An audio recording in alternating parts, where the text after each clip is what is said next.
Do you want to say something, please? I am asking whether the recording is still going on or... Yes, please, it's still going on. Okay. Thank you. All right. But I hope you are following the steps. Yes. All right. So let me explain the external type 1 and 2 in OSPF.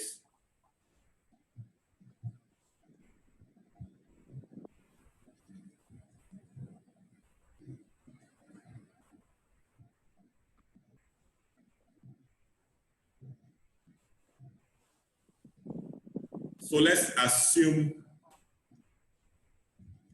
this is our OSPF domain.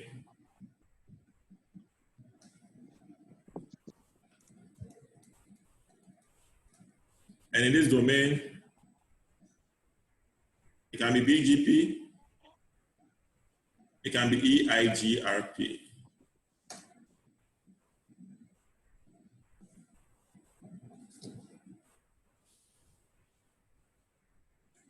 All the networks here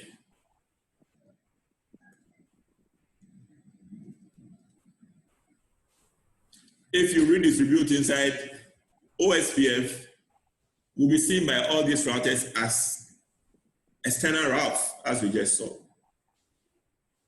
But as I explained earlier, supposing there's a route here,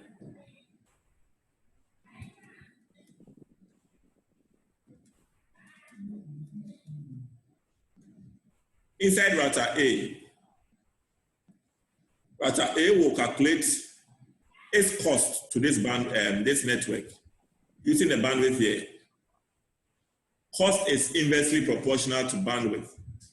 What I mean is, the more the bandwidth, the lesser the cost, and vice versa, according to the bandwidth on this interface. So, on router A, going to network 4.4.4.0, which is directly connected to it, let's say it has a metric of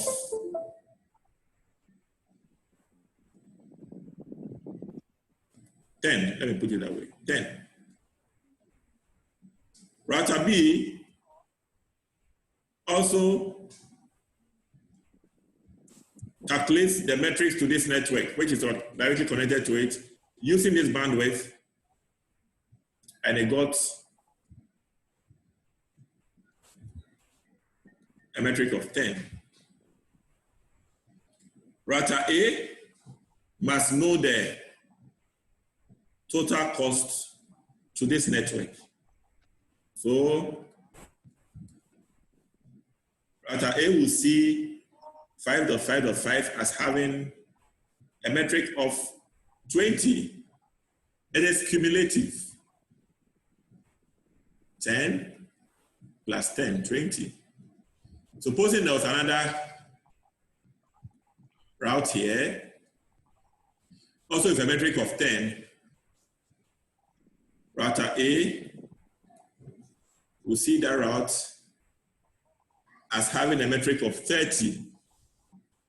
You see, it's cumulative. It's adding up. All right. Now, this route that you are redistributing inside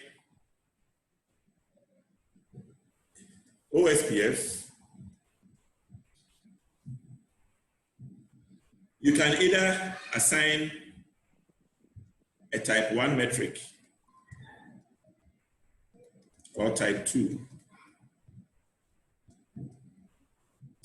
Type 2 says, look, let the metric assigned to this network be constant. Let's assume this router here, in fact, by default, the border router will assign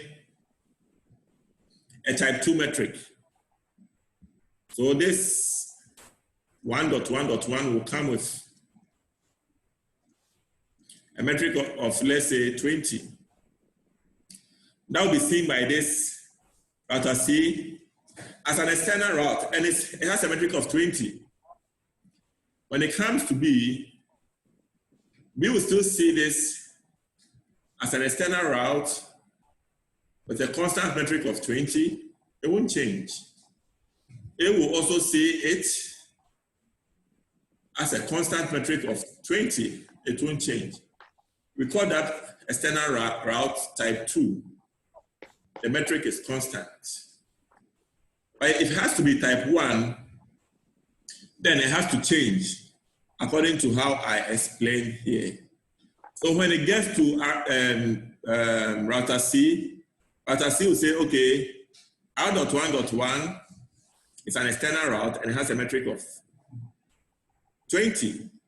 But when it comes all the way to B will add this 10 to the 20, and B will see 1.1.1.0 as having a metric of 30. You see it has increased. Then B will advertise 1.1.1 to A, then A will add this metric. So A will see that external route as having a metric of 40 cumulative. That is called external type 1. So that's the difference. For external type 1, the OSPF metric keeps on changing. But for the type 2, it is constant. So in fact, type 2 is the default. That is why when we redistributed on R3 and we came to R5,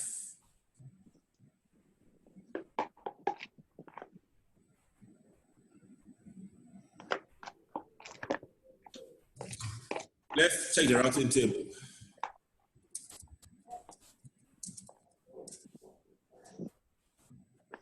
R5 is receiving all these routes as external type 2. So their metrics are constant. 20, 20, 20. Now we don't want it that way. We want to use route maps to make, we do the configuration here, to make R5 see the 100.10 networks as external type 1, E1. So the metric should change. However, R2 will remain external type 2. I hope you get the principle. Yes, we'll use route maps to achieve that purpose. And let's go through the configs.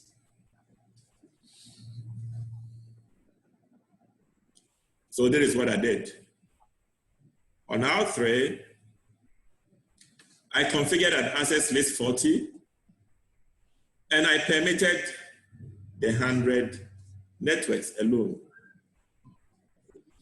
Then I came to define a route map.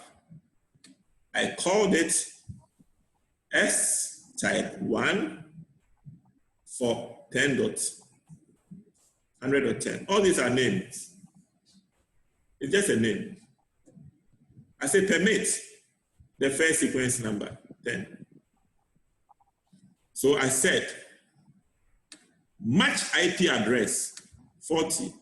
So I'm matching everything 100.10. Then I am setting the metric type to type 1, OSPF type 1. After that, I exit.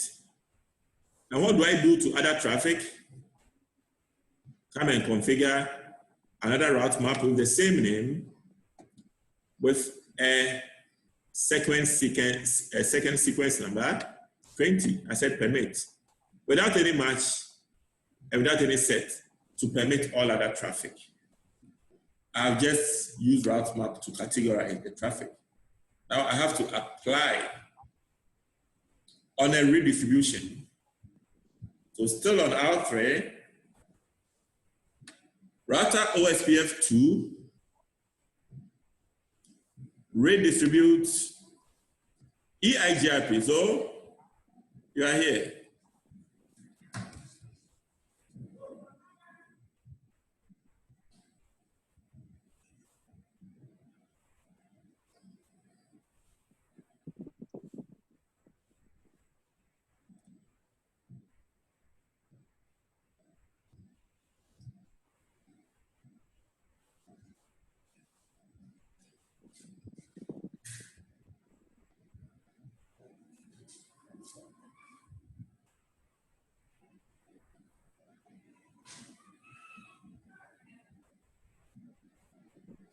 Okay, so we want to redistribute every route from EIGRP inside OSPF by applying that route map, which says that the access rates for this one, we must convert to external OSPF external type 1. Okay, so let's do the configuration.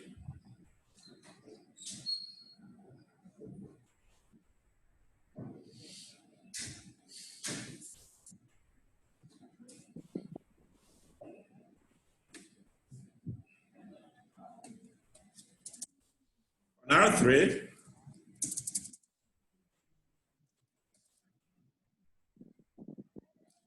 access list 50.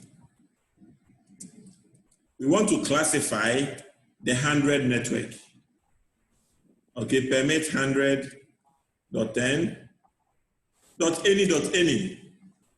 I don't care about whatever is in the third and fourth octet, as long as it starts with 100.10. So I follow the app with this wildcard bits, and I entered. I've just categorized the traffic. Now I create a route map.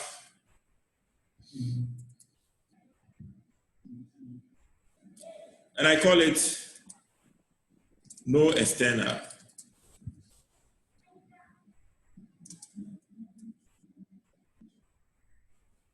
I say permit 10. This 10 is my sequence number. What am I going to match? I'm going to match this access list. But I say match IP address 50. That is the syntax. I've matched it. And what am I going to do with it? I'm going to set. What am I going to set? Let's bring the option. And this is what I need. Route type. So set route type.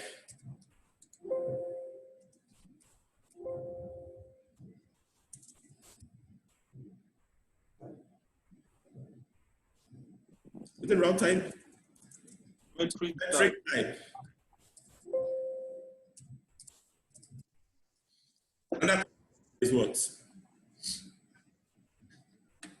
I'm choosing type 1 for OSPF type 1 metric.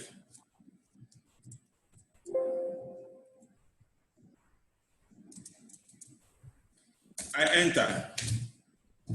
You see, I've just categorized the route map. But remember, I need to configure another route map under the same name to permit all other traffic.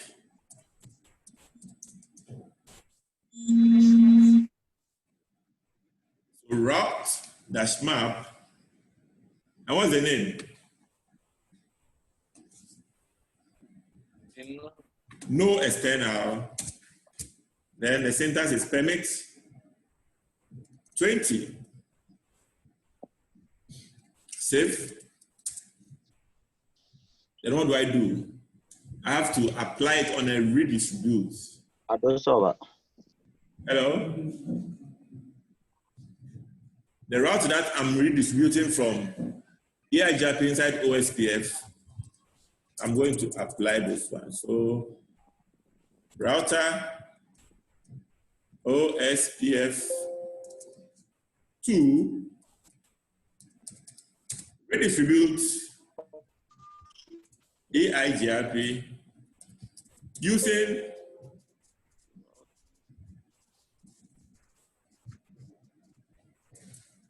EIGRP 50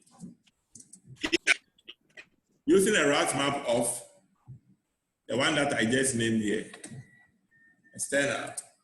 I enter, and now let me go back to R5 to see what is happening on R5 here. So inside R5, previously you have been receiving 800 network as external type 1, external type 2 is a constant metric. Now let's check again.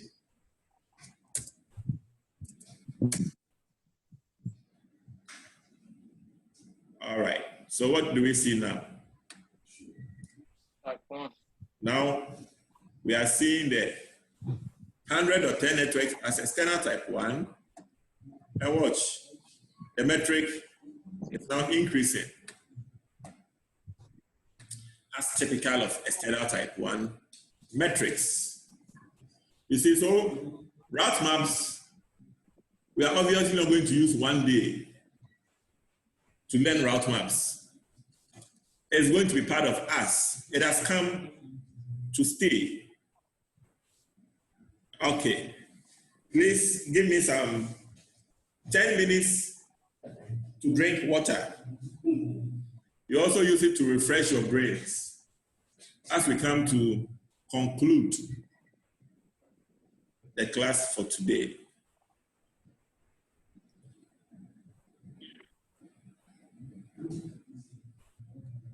Clear? Yes, in principle, but we need a lot of practice. Hello? 50%. Yes, in principle, yes, but you need practice. Okay, okay, that's fine. That's fine. All right, so the next question says, set a tag of 222 on the 100 or 10 network. Before then, we have to reverse all what we have done on R3. We have to reverse it. Okay, we are kind of drilling ourselves. So let me reverse what we've done on R3. You can't be sure of what you have done unless you show run.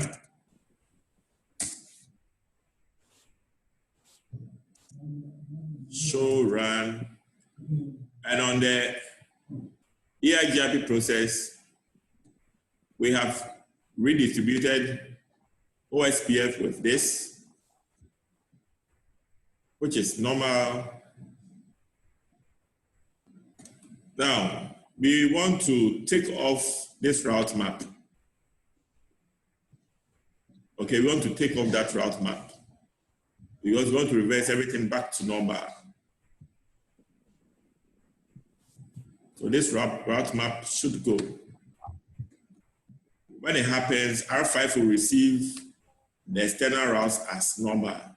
So I'm taking off this route map. Configure terminal. No routes dash map. Then turn on. Let me show run, do show run.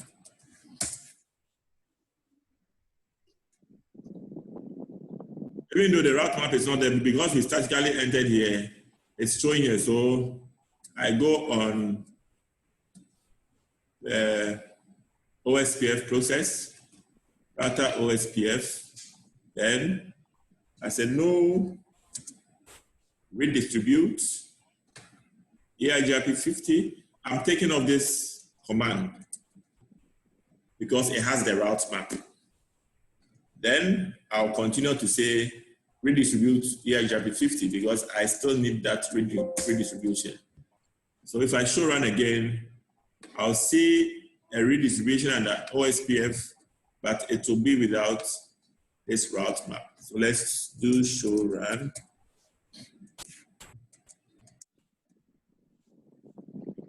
Okay, so under the OSPF, we only have a redistribute 50, EIGRP 50 without any route map. So everything is normal. You go to R5 and everything is back to normal. Let's check. Show IP routes.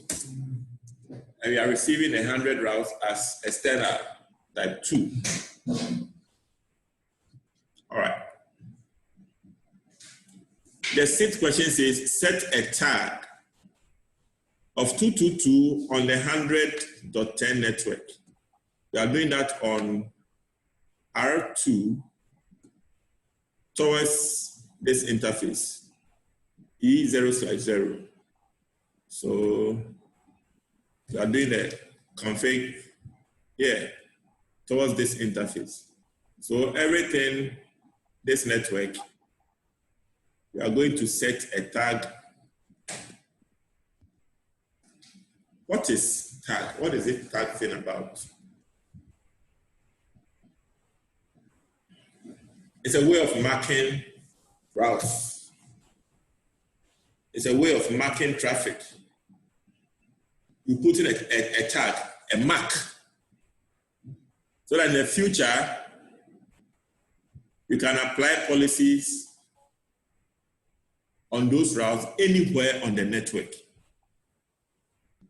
Okay? I remember once I was in MTN, we were going on a trip, and the driver who was driving me, we got to a certain remote place. I've forgotten that place. And police people stopped us. And when they stopped us, one police officer came to the driver, looked at the driver, and asked him, "Where do you come from? Are you from Bimbila?" The driver said, "Yes." "Are you from this house?" The policeman mentioned the driver's family name to him. It was so amazing. Why? Because the driver had a tag on his face. The way the Bimbila people, you see the Northerners, the way they tag their faces, it's not just for their sake. They have meanings. So if it's a cross or something, it means you come from this family. Yes. So the driver had a tag. The tag was set on him when he was giving birth to. But while the policeman saw us, he applied the policy. Instead of him to arrest us, he said, "Oh, go, you can go, feel free. You're my brother." You see the effect. So you can set tags, and later on, anywhere on the network, you can apply policies. Okay? Setting a tag is just to append a mark.